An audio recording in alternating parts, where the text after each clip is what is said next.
जी हाँ दोस्तों, तो लीजिए, जेल से निकलते ही अनंत सिंह को मिला बड़ा गिफ्ट। अब बढ़ गई साहब की बड़ी जिम्मेदारी। नीतीश बीजेपी ने क्या टेक दिए छोटे सरकार के सामने घुटने। तो अब यह कहा जाए सुशासन का निकला जनाजा। दोस्तों, कहते हैं राजनीति में ना कोई अस्थाई दोस्त होता है, ना कोई दुश्मन होता है, ना कोई सिद्धांत होता है, ना कोई नैतिकता होती है।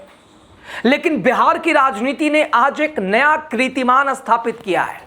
जी हां, जिस सुशासन और अपराध मुक्त बिहार का ढिंढोरा पीटकर भारतीय जनता पार्टी और नीतीश की जेडीयू ने अभी तक सत्ता की मलाई चाटी है या चाट रही है, उसी सरकार ने अब खुलेआम अपराधियों और बाहुबलियों के सामने आत्मसमर्पण कर दिया है।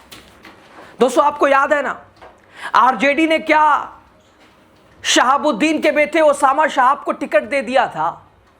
भाई साहब, बीजेपी वाले के पेट में बीजेपी वालों की ऐसी दर्द हुई, वो असम वाले आके योगी आदित्यनाथ, अमित शाह के बाहुबली ऐसा वैसा, और अपने आप को आईने में नहीं देखेंगे कि कौन सी छवि वाले और कौन क्या है। चिराग तले अंधेरा। दोस्तों, दरअसल बिहार विधानसभा की 19 समितियों का गठन किया गया है, जिसमें कई चौंकाने वाले नाम हैं। राज्यसभा चुनाव में वोटिंग से दूर रहने वाले, कांग्रेस और आरजेडी से बगावत करने वाले, उन्हें धोखा देने वाले। अगले प्रोग्राम में आपको दिखाएंगे, उनकी भी परतें खोलेंगे, कैसे उनका वहां धोखा देना अब यहां उन्हें इनाम के तौर पर दिखाई दे रहा है। और इसमें बाहुबली विधायकों की भी एंट्री हुई है। दोस्तों, बिहार के मोकामा से बाहुबली विधायक अनंत सिंह जेल से बाहर आ चुके हैं और सियासत में फिर से पूरी तरह एक्टिव नजर आ रहे हैं। दुलारचंद यादव हत्याकांड में जमानत मिलते ही, बाहर आते ही अनंत सिंह ने सबसे पहले मुख्यमंत्री नीतीश कुमार से मुलाकात की, ऐलान कर दिया कि चुनाव वो भी नहीं लड़ेंगे। नीतीश जी जा रहे हैं तो हम भी नहीं जा रहा, हम भी नहीं लड़ेंगे चुनाव। नीतीश के प्रति अपनी वफादारी पेश करने के 2 दिन के बाद ही अनंत सिंह को बड़ा इनाम, यानी ये कह लीजिए नीतीश दिल्ली जाते जाते अनंत सिंह अपने खास जेल से बाहर जिन्हें निकलवाया था, चुनाव लड़ेंगे जीतेंगे, नीतीश कुमार जाने से पहले अनंत सिंह को इनाम दे के जा रहे हैं। जी हाँ दोस्तों, मोकामा के बाहुबली अनंत सिंह, जो अभी कुछ ही दिन पहले जेल की सलाखों से बाहर आए हैं, उन्हें बिहार विधानसभा की महत्वपूर्ण समितियों में जगह देकर नवाजा गया है।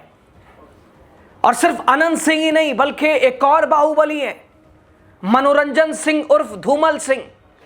भाई साहब, इन्हें तो चेयरमैन की कुर्सी सौंप दी गई है समिति की। सवाल यह कि क्या बिहार की विधानसभा अब बाहुबलियों के इशारे पर चलेगी? क्या ये वही भारतीय जनता पार्टी है, ये वही नीतीश कुमार है, वही जेडीयू है जो कल तक भ्रष्टाचार और गुंडागर्दी के खिलाफ दहाड़ती थी? आज सत्ता की कुर्सी को बचाने के लिए क्या नैतिकता को भी कूड़ेदान में फेंक दिया है? दोस्तों, आप जान रहे हैं बिहार में घटनाक्रम लगातार हर पल बदल रहे हैं। नीतीश कुमार दिल्ली जा रहे हैं, विधान परिषद से इस्तीफा दे दिया है, बीजेपी का सीएम बनने वाला है, या बहरहाल जो भी हो, लेकिन बिहार का हाल आप देखिए, समझिए। बिहार की सियासत में नैतिकता का एक तरह से जनाजा निकल चुका है।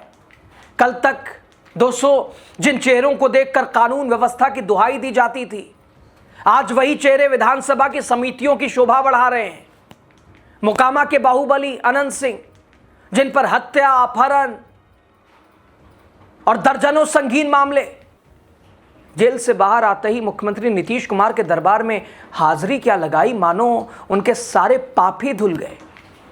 वफादारी का इनाम इतना जल्दी मिलेगा, इसकी उम्मीद शायद ही छोटे सरकार ने भी की होगी, सोचा भी नहीं होगा। लेकिन दोस्तों, कहानी सिर्फ यहीं खत्म नहीं होती है। नीतीश भाजपा के इस अनैतिक गठबंधन ने बाहुबली मनोरंजन सिंह उर्फ धूमल सिंह को पर्यटन उद्योग समिति का चेयरमैन बना दिया है। आनंद बाबू को पर्यावरण संरक्षण और प्रदूषण नियंत्रण समिति का सदस्य नियुक्त किया गया है। फिर से सुन लीजिए, पर्यावरण संरक्षण और प्रदूषण नियंत्रण समिति का सदस्य आनंद बाबू। विडंबना देखिए दोस्तों, जिन पर समाज में खौफ फैलाने का आरोप है, जिन पर अपने क्षेत्र में दबदबा और अपना वर्चस्व हर क्षेत्र में, हर जो कि क्या ही पुलिस अधिकारी इनके सामने, वो साहब अब पर्यावरण बचाने की सलाह देंगे। दोस्तों, भाजपा जो खुद को पार्टी विद डिफरेंस कहती है, आज खामोश है। कल तक जो नेता बाहुबलियों के खिलाफ रैलियों में गला फाड़ते थे, आज वो उन्हें बाहुबलियों के साथ समितियों में बैठकर नीति निर्धारण करेंगे। क्या सत्ता की भूख ने बीजेपी के सिद्धांतों को अंधा कर दिया है, या फिर बिहार में डबल इंजन की सरकार अब डबल बाहुबली के सहारे ही चल रही है? समितियों का ये बंटवारा दोस्तों केवल बाहुबलियों तक सीमित नहीं है, ये उन लोगों के लिए भी एक तरह से इनाम है, इनाम की पोटली है जिन्होंने लोकतंत्र की पीठ में छुरा घोंपा है। राज्यसभा चुनाव में क्रॉस वोटिंग करने वाले, पार्टी से गद्दारी करने वाले विधायकों को भी चेयरमैन की कुर्सी सौंपी गई है। अगले प्रोग्राम में आपको दिखाएंगे वो इनाम भीतरघात का। दोस्तों, विधानसभा अध्यक्ष प्रेम कुमार ने इन 19 समितियों को मंजूरी दी है और कहने को तो ये समितियां सरकार के कामकाज की निगरानी करेंगी, लेकिन जब रक्षक ही भक्षक की छवि वाले होंगे तो निगरानी खाक होगी। दोस्तों, नियम समिति की कमान खुद स्पीकर के पास है, जिसमें डिप्टी सीएम सम्राट चौधरी, विजय कुमार सिन्हा जैसे दिग्गज नेता शामिल हैं। एक तरफ बिहार की जनता गरीबी, बेरोजगारी, बदहाल स्वास्थ्य व्यवस्था, शिक्षा, स्वास्थ्य से लड़ रही है, जूझ रही है, परेशान है, पलायन, रोजगार, बेरोजगारी। तो दूसरी तरफ सरकार अपने राजनीतिक समीकरण साधने के लिए दागी विधायकों को उपकृत कर रही है। ये नियुक्तियां संदेश देती हैं कि अगर आप ताकतवर हैं, ये नियुक्तियां संदेश देती हैं कि आप बाहुबली हैं, सत्ता के पक्ष में झुकने को तैयार हैं, तो आपके लिए कानून, नैतिकता के कोई मायने नहीं है।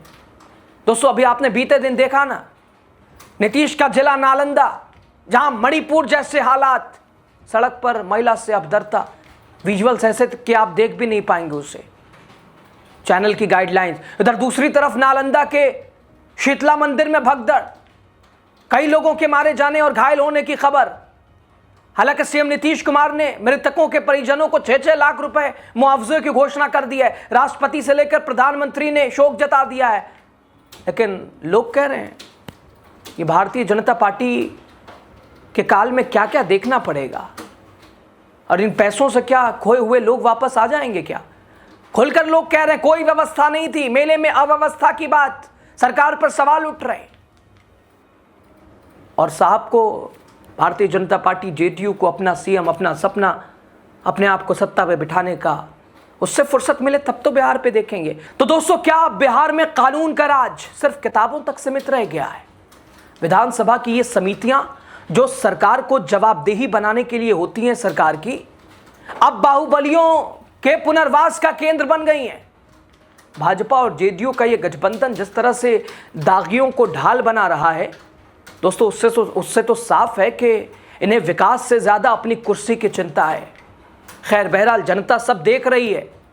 बाहुबलियों को मिला ये इनाम लोकतंत्र के लिए ये शुभ संकेत तो कतई नहीं है। अब देखना यह है कि आने वाले समय में क्या बिहार की जनता इस बाहुबली सुशासन को स्वीकार करती है या फिर खामियाजा इसका भुगतना पड़ेगा, इन्हें करारा जवाब देती है। इस पर आप क्या कहेंगे? इस विडंबना पर राय ज़रूर आप दीजिएगा। बहुत शुक्रिया आपका।